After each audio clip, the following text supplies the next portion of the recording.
Hi everyone. Hi అందరికీ, మన mind మంత్ర ప్రేక్షకులందరికీ నమస్కారం. ఈరోజు ఒక చిన్న కథ చెప్పుకుందాం. ఒక రాజదర్బార్ ఉంది.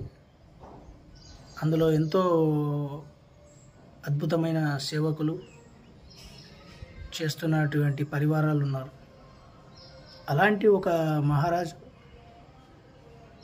ఇంట్లో నుంచి ఒకనాడు బయటికి వెళ్ళి అక్కడున్న తన రాజదర్బార్లో ఉన్న ప్రతి ఒక్క దర్బార్ని వెళ్ళి తిరిగి చూస్తూ ఉండగా అక్కడ తనకి వికలాంగులైన వృద్ధులు కనిపించడం, అక్కడున్న చిన్న వయసులోనే ఒక తన యొక్క భర్తను కోల్పోయిన ఒక భార్య కనిపించడం, ఇలా తను ఎన్నో ఇన్సిడెంట్లు చూసుకుంటూ వెళ్ళిపోయాడు.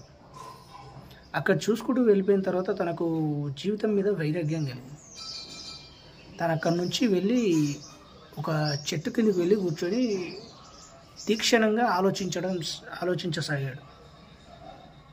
అక్కడి నుంచి ఒక ఆకు రాలడం మొదలుపెట్టింది.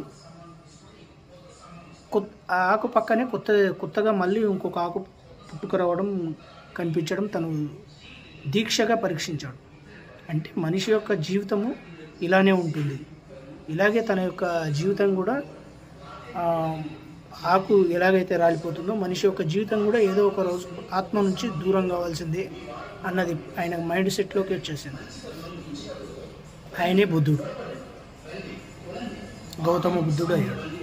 సో ఇవన్నీ మనకు చెప్పుకోవడానికి చాలా బాగుంటుంది, కానీ ఆచరించాలంటే చాలా కష్టం.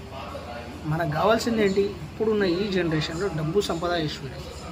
సో ఆయన జ్ఞానం మీద బుద్ధి పెట్టడం, ఎలాగైతే జ్ఞానం పొందాడో మీరు డబ్బు మీద జ్ఞానం పొందితే అదే మీకు కోట్ల బలం ఇస్తుందన్నమాట. అంటే ఈ జీవితాన్ని నేను ఓవరాల్గా మనం ఇప్పుడు ఈ జీవితం ఎప్పుడు ఉండేది, ఎప్పుడు వెళ్ళేది అనేది మన చేతిలోనే ఉంటుంది. అంటే నీ జీవితానికి కర్త, కర్మ, క్రియ అన్నీ నువ్వే.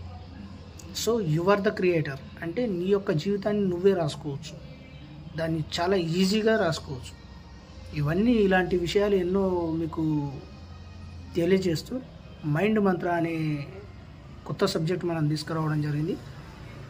ఇది సబ్జెక్టు ఫాలో అయ్యే వాళ్ళకు కొంచెం కొత్తగా ఉంటుంది, కానీ డైలీ మన లాంగ్ వీడియోస్ ఫాలో కండి. అందులో నేను ఏవేవైతే చెప్తున్నానో అవి ఖచ్చితంగా పాటిస్తే 100% మీ యొక్క జీవితంలో మీరు సక్సెస్ఫుల్గా మనం సాధిస్తారనేసి నాకు 100% నమ్మకం ఉంది. ఓకేనా? Thank you universe. బాయ్ అందరికీ. బాయ్. Thank you.